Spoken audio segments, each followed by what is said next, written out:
Hello dear student, welcome. तो holdings, subsidiary, consolidated, इसके बाद तुमको आने वाला राइट। तो शॉर्ट नोट कैसे लिखने का तो तुमको मालूम होना चाहिए। कंसोलिडेटेड बैलेंस शीट का मतलब होता है, कंसोलिडेटेड वर्ड का मतलब होता है जॉइंट होना। तो दो कंपनी का बैलेंस शीट जॉइंट होता है, उसको बोलते हैं कंसोलिडेटेड। तो एक होता है होल्डिंग कंपनी, एक होता है सब्सिडरी कंपनी। होल्डिंग कंपनी को बाप की इसके लिए बोलते हैं क्योंकि वो कुछ हिस्सा इसके अंदर एक्वायर करता है। क्या करता है? खरीदता है, राइट। और सब्सिडरी कंपनी वो होता है जिसमें इसका किसी का हिस्सा होता है, मतलब होल्डिंग में ये किसी को पकड़ के रखा है, राइट। तो ये स्टेटमेंट ना एग्जाम में आप लोग ने सम सॉल्व किया ना, ये स्टेटमेंट उठा के डाल सकते हैं ना यार।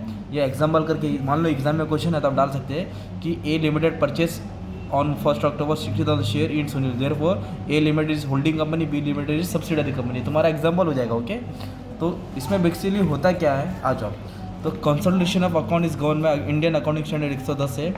इसमें date of purchase is the date of acquisition share which is important, मतलब कब शेयर एक्वायर किया वो बहुत इंपॉर्टेंट होता है, राइट। तो आप लोग ये सब सॉल्व करते हैं तो बैलेंस शीट बनाने का ये फॉर्मेट। तो सबसे पहले हम लोग क्या निकलते हैं? होल्डिंग रेशियो निकलते हैं। क्या निकलते हैं? होल्डिंग रेशियो से मालूम पड़ता है कि कितना शेयर खरीदेगा। फिर उसके बाद टाइम रेशियो निकलते हैं, कब उसने शेयर इन्वेस्ट किया। तो उसमें एक होता है प्री, एक होता है पोस्ट। तो जो प्री होता है उसमें रेवेन्यू प्रॉफिट आता है, मतलब जो प्री होता है उसमें कैपिटल प्रॉफिट दिया जाता है, और जो बाद में होता है उसको रेवेन्यू प्रॉफिट होता है, right. Pre date of acquisition में कैपिटल प्रॉफिट लेते हैं, पोस्ट में क्या लेते हैं तुम लोग? रेवेन्यू लेते हैं, राइट। फिर इसके थ्रू हम लोग क्या फाइंड करते हैं? Cost of control.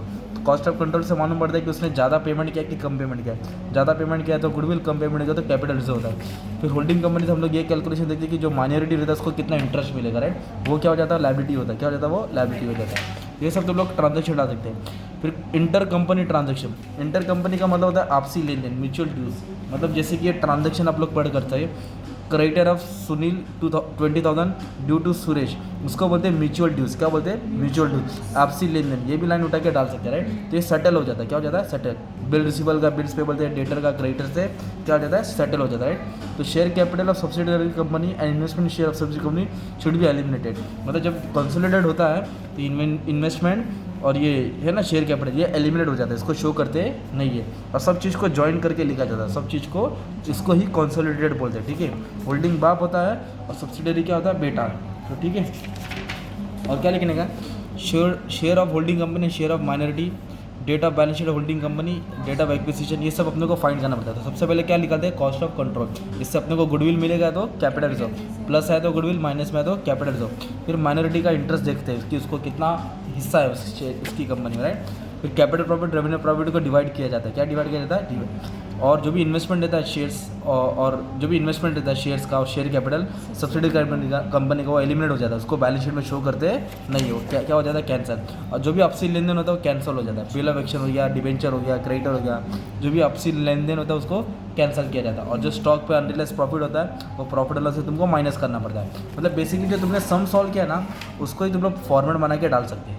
तो ये है तुम्हारा कंसोलिडेटेड बैलेंस शीट के ऊपर टॉपिक आएगा तो तुम लोग लिख सकते हैं, ठीक है। होल्डिंग कंपनी जो किसी को टेक ओवर करता है, परचेज करता है शेयर, और सब्सिडरी जो जिसका हिस्सा किसी के पास रहता है, ओके। ये सब कॉन्सेप्ट तुम लोग उठा के डाल सकते हैं ना। तो जो मैंने समझा है, जो तुमने पढ़ा है, और 2-3 ब्लैंक्स भी आएगा, ब्लैंक्स भी उठा के तुम लोग डाल सकते हैं। जैसे कि फॉर एग्जाम्पल मतलब तुमको एक पन्ना लिखना है ना, तो आपको ऑब्जेक्टिव्स भी आएगा। किसके ऊपर ऑब्जेक्टिव्स आएगा? इसके ऊपर आएगा, इधर दिया रहेगा शायद से।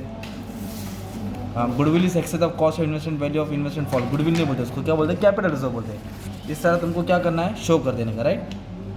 हाँ, unrealise profit sold and including the stock की मार्केट, वो रेवेन्यू प्रॉफिट में आता है, राइट। और बाद में फिर क्या आता है? एक रेशियो दैट की इन्फॉर्मेशन पर अर्निंग अवेलेबल, वो तो अर्निंग पर शेयर है। तो holding company subsidiary maintain their independent identity, right. इन लोग का अलग अलग आइडेंटिटी रहता है, बैलेंस शीट जॉइन होता है, और ये बैलेंस शीट का फॉर्मेट बना देने का, जॉइन करके अमाउंट दिखा देने का, ठीक है। Thank you.